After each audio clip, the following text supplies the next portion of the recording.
Here we go.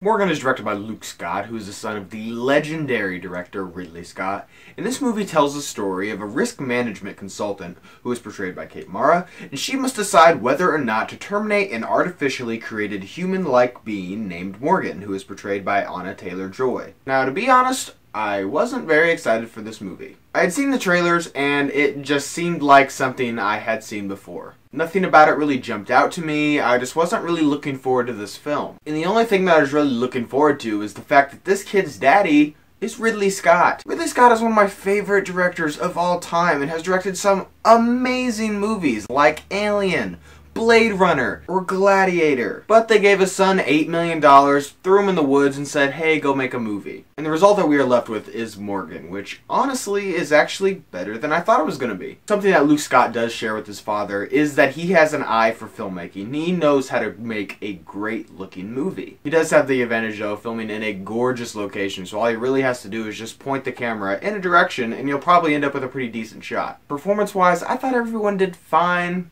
They were okay, they were serviceable. The only performance that I was really actually impressed with was Anya Taylor-Joy, who was in The Witch that came out earlier this year. But I thought she was great. She was scary, she was dramatic, and I actually thought she had an emotional performance, which is ironic considering she's like supposed to be this fake kind of hybrid human. I'm curious though if she did her own stunts because there is some action in this movie and she does do some fighting, and I'm curious to see if she actually did her own because it looks like she did at parts, and I just want to know which parts she did or did not have a stunt double in. The biggest problem I have with this movie is I think it suffers from post-Ex Machina syndrome, which means we now live in a world that has experienced Ex Machina. So now when we see a movie about someone who is sent to test a synthetic being in the woods, unfortunately, we do relate that to Ex Machina. However, when I watched this movie, I was trying my very best to keep Ex Machina out of my mind and try to just keep this its own movie. Sometimes it worked, and then sometimes it didn't work. The trailers, though, did make this seem like it was a very different film. It seemed like it was more of a thriller. But don't let that fool you. This movie has a very slow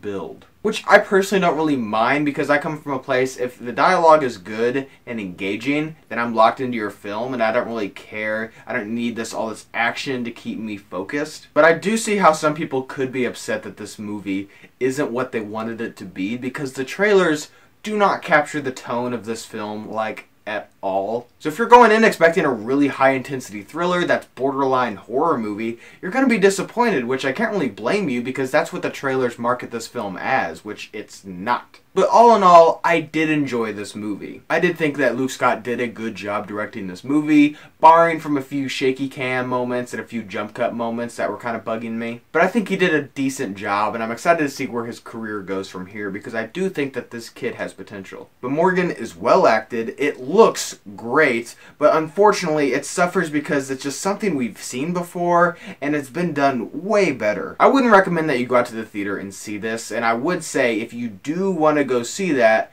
be aware it has a very slow burn. Things don't get going until quite a bit of ways into the film. But don't let that scare you away from watching this movie at all. If it's on video on demand or HBO, I would watch it because it is worth your time. Thank you guys for watching today. I hope you liked today's video. And if you did, click on the link down below, subscribe to my channel, see more movie reviews, movie related things. And guys, thank you so much for watching and see you next time.